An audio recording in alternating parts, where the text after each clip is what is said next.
I'm Erin. This is my husband, Jim. Hi. And we want to talk to you about a condition that I suffered with, vaginismus, and really something that we suffered with as a couple for 7 years, and longer for me as an individual. But the good news is that it's not an issue anymore. We did find a cure, and we want to share our story so that anyone else suffering with this condition knows that it's not a hopeless dead end.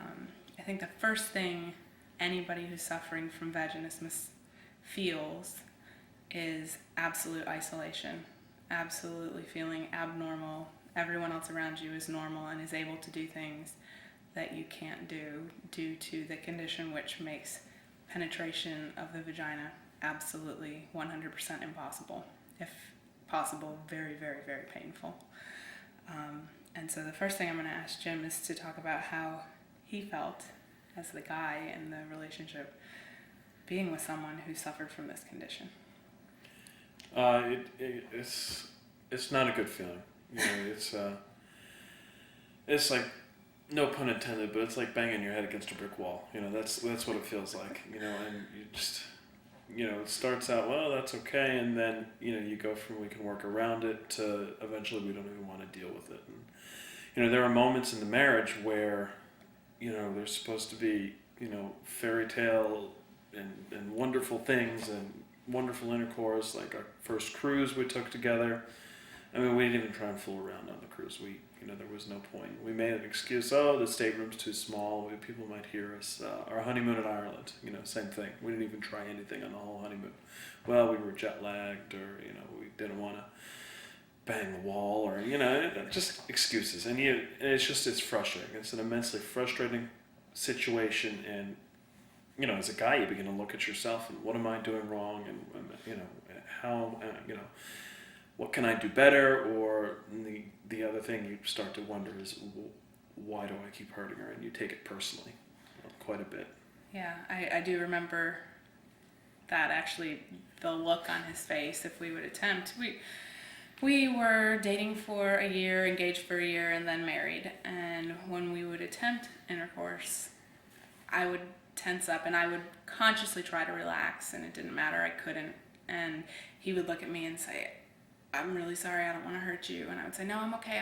And I would try to grin and bear it to the best that I could, but we were never able to do it. And that's not what sex should be for a married couple. It shouldn't be grin and bear it. And it didn't matter. It wasn't going to happen. It wasn't going to get in. And this happened all long before I even met Jim, from the time when I first got my period and tried to use tampons unsuccessfully, because it literally felt like I couldn't get it in. Not like I didn't have it positioned correctly, because that's what everyone would tell me. My mom said, oh, you didn't push it in far enough, or my friend said, oh, you didn't read the book, you didn't put it in right. I read the little insert over and over and over. I was putting it in the way that I understood that it went in, wasn't going in. The first time that I had a gynecological exam, the same thing. The doctor, who was a female, went to insert the speculum, and I just froze and got all tense, and tears started streaming, and it was so immensely painful. And what I remember more than anything from that visit was this doctor telling me, oh, come on, it doesn't hurt that much. She knew it was the first one I'd ever had, and so then I start thinking, you're right, it doesn't hurt. How does she know? She's not in my body, but she's a female, she's had this done, she's a doctor.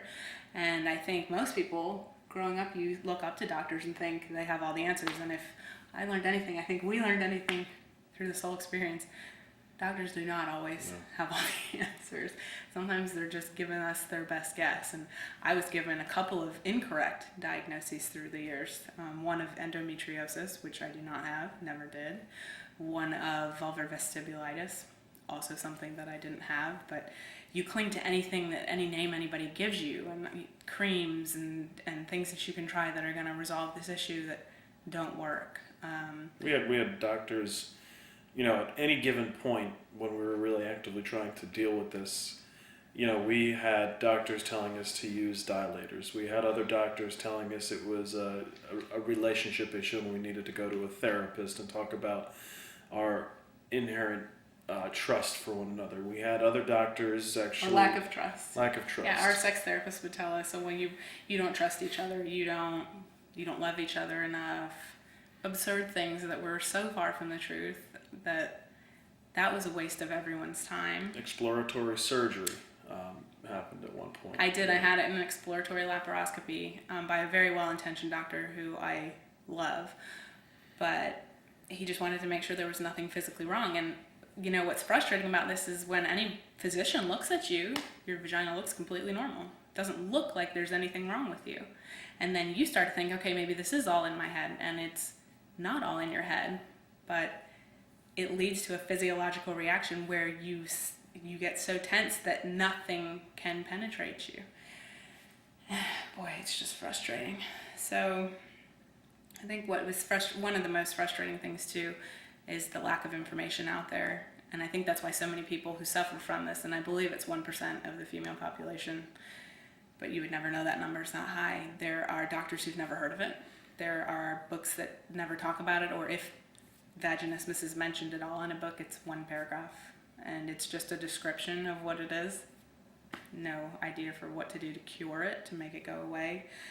So you get into this spiral of absolute hopelessness. You have friends, in my case, who were very supportive. I was in college when I realized I had this issue with Jim, and girls in college love to talk about their boyfriends and things they're doing and their sex lives, and I would sit and I would listen and I would chime in to the extent possible, but eventually I had nothing to say, and I was upfront with my friends, and I told them, you know, everything's painful. We can't do any of this stuff, and they would just lend a really sympathetic ear. Oh my God, that must suck. That's awful, which is nice to hear, but not helpful. And my mom, very sympathetic, very wanting to help find an answer, but we couldn't find one. Now Jim had a very different experience.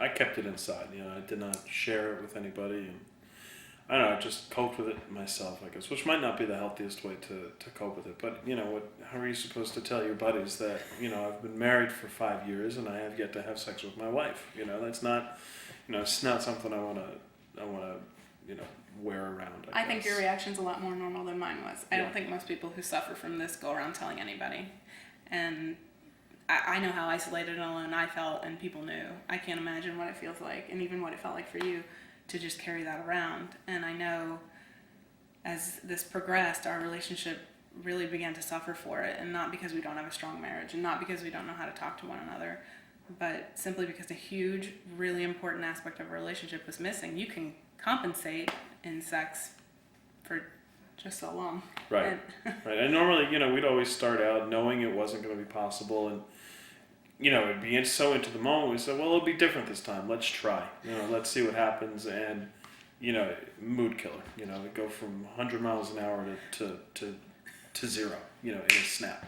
Yeah. And, you know, eventually those letdowns became so, you know, so strong for us. We just decided really to stop, you know. Stop anything. Any kind of physical activity, really. Yeah. And it was really, really sad. And, you know, it's not something that people well-intentioned advice to just relax, drink a little bit of wine, just talk to each other, take a bath together. This isn't something you can will away. It's not, these are involuntary muscle contractions happening inside your body. It doesn't matter how much you want it to go away mentally, you can't will it to stop, and it's awful. You know, and you get to the point where you're grasping at anything, you know, and even some of the things that might be offered now, you know, they might seem great, and that's kind of where we were at, you know, because the therapist didn't work, dilators didn't work, this exploratory surgery didn't work. So you get to the point where you're desperate, and you know, we got to that point, you know. I think that's where we turn to the internet, and that's when we turn to the good old internet. So and who does that to find a medical cure? But when doctors are putting their hands up and saying, I don't know, I feel for you, but I really don't know how to help you. You got to appreciate their candor, but it leaves you just hopeless. So on one of those searches where we had a night where so many tears were shed, and he had said to me, I love you, but I did not sign up to be celibate the rest of my life. And that night, I mean, we cried and cried and cried, and I said, this is it, I got to figure it out. And I went on the internet and I started looking, and the Women's Therapy Center popped up, and I clicked on it, and I started reading these links and these testimonials written by women who suffered from what I suffered from. And I knew I had vaginismus. I had a name for it. I had known I'd had it forever. Some of these poor women didn't even know the condition had a name. And so I felt, okay, I'm already a little bit better off than some of these people.